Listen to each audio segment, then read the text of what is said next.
How do you know when you've tapped down an issue to the point where it's safe to stop your session, even if there is still some charge left? Do you have to tap an issue all the way down to zero before you can declare a given issue is properly handled? In this episode, you'll discover the answer to both questions as you and I discover how to apply the rule of 5 when we are tapping on issues that truly matter.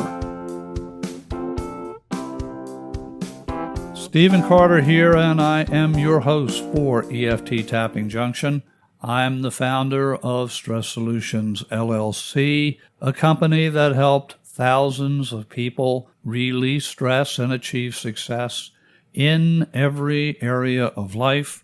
I've been helping people create happier, more successful lives for more than 4 decades, using an array of methods to include, of course, emotional freedom techniques, thought field therapy, trauma tapping, neuro-linguistic programming, or NLP, hypnosis, and an array of other holistic methods. This show is for you if you're an EFT, short for Emotional Freedom Techniques, if you're an EFT practitioner, or you use other tapping methods such as thought field therapy, trauma tapping technique, positive EFT, or other meridian tapping methods for your own self-care. This show is also for you if you are a therapist or a coach helping others. You can learn more about my work by visiting the podcast website at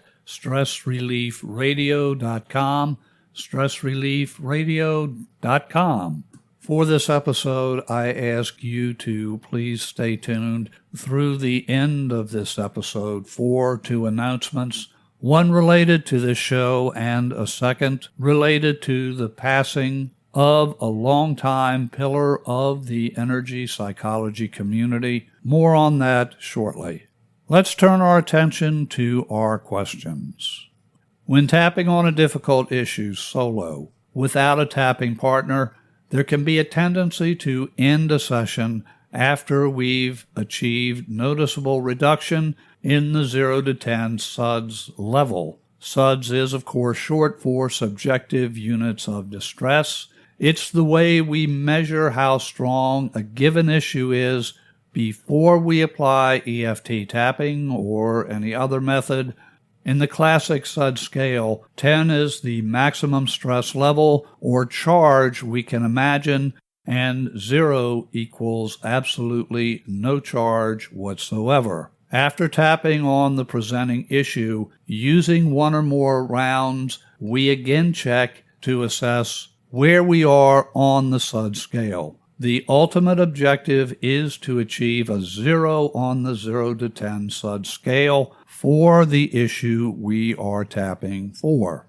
There are instances where a given issue has a high starting SUDS charge and goes to 0 after 1 or 2 rounds. This situation is sometimes called a 1-minute wonder, and this situation is very, very, very rare. Typically, several rounds will be needed to achieve a 0 SUDS rating. If a given issue is highly charged, we are often tempted to stop tapping when we experience a noticeable and welcome reduction in the SUDS charge. While we know there is still some charge remaining, allowing ourselves to stop short of completing the job can be seductive. We'll discuss the why for this a little bit later, but it's important to note here, we may congratulate ourselves on achieving great progress and then move on to other priorities. The edge of that issue has been taken off, and we're not as motivated as we were at the beginning to continue tapping. Here's the problem. Unless we get to 0 or near 0, the roots of the presenting issue remain in place.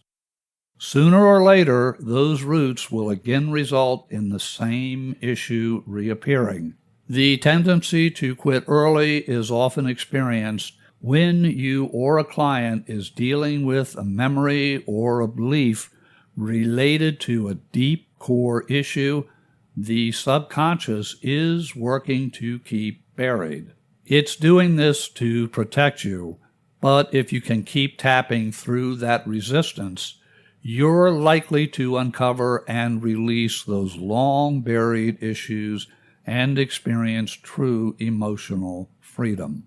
Dr. Patricia Carrington, the creator of the EFT Choices method, explains this pattern very clearly.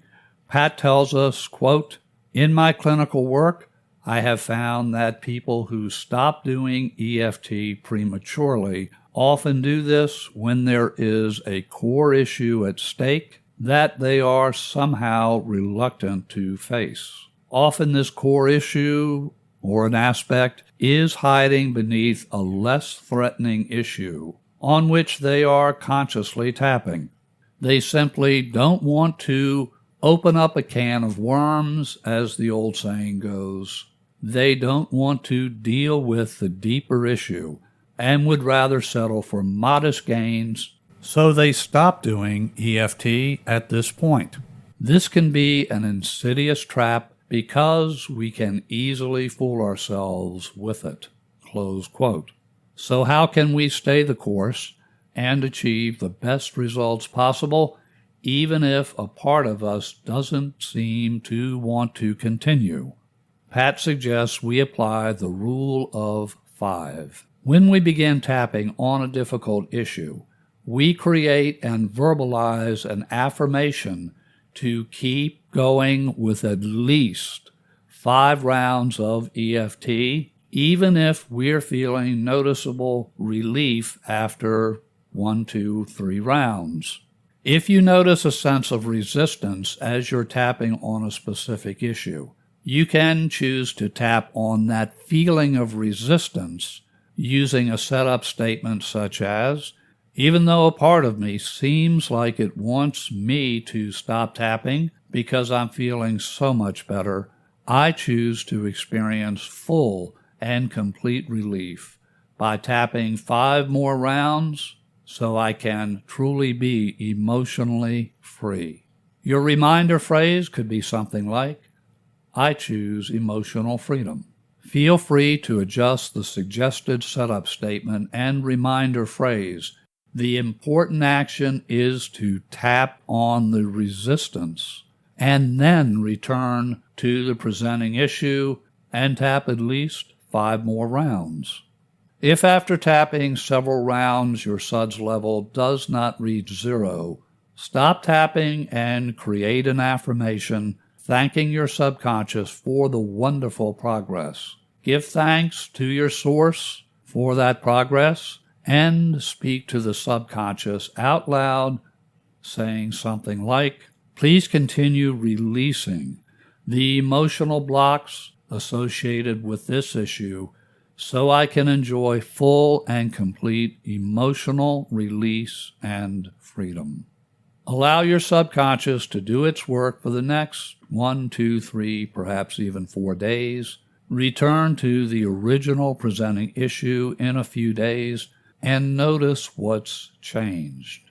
If there is still a charge, you can choose to dedicate another session to letting go of whatever charge remains. There is one important caveat here. If after tapping for a specific issue and tapping on resistance to continue tapping on that issue, if a client tells you, I just am not ready to let this go or to go any farther with this issue, trust the inner wisdom of your client. And if that inner wisdom comes from within you, obviously you're going to want to trust that wisdom as well.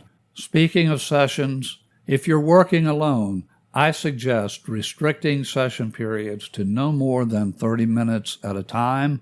Why? Because your brain functions optimally for about 30 to 45 minutes when engaged in active brain work. Tapping, especially when tapping on difficult issues, can be energetically draining, Take a break between sessions and allow your brain and your energy system to restore optimum functioning. When working with a partner, sessions can be longer, but even then, I suggest limiting sessions to an hour or perhaps a touch longer if you're really into a breakthrough moment. Regarding regular application of the Rule of 5, I'll have a blog post by Dr. Pat Carrington linked in the show notes where she talks about her Rule of 5 method. You'll find that again in this episode's show notes. A couple of announcements. During all of the previous sessions of EFT Tapping Junction, I've directed you to my EFT-MD.com website. That website is now offline as I make some website changes. Ongoing, please go to stressreliefradio.com, stressreliefradio.com for website information. I can, of course, be contacted directly by email at cartermethod@gmail.com, cartermethod@gmail.com. Secondly, I would like to take a moment and acknowledge the work of Dan Benner, MD. Dr. Benner is or was a Canadian holistic psychotherapist who has been a major contributor to the energy psychology community for many, many years. Dan transitioned in July after an extended illness. Rather than talk about his extensive body of work and contributions, I invite you to visit Dan's website at danielbenor.com, DANIELBENOR, danielbenor.com. I'll have that linked in the show notes. If you're a highly sensitive person, you'll want to have a look at his book, Holistic Healing for Highly Sensitive People. For pain, have a look at his book, 7 Minutes to Natural Pain Relief. Both of those worthy books are available through Amazon and through other booksellers. If you haven't yet followed or you're not subscribed where you listen to podcasts, I encourage you to do that now. That way you will never miss an episode.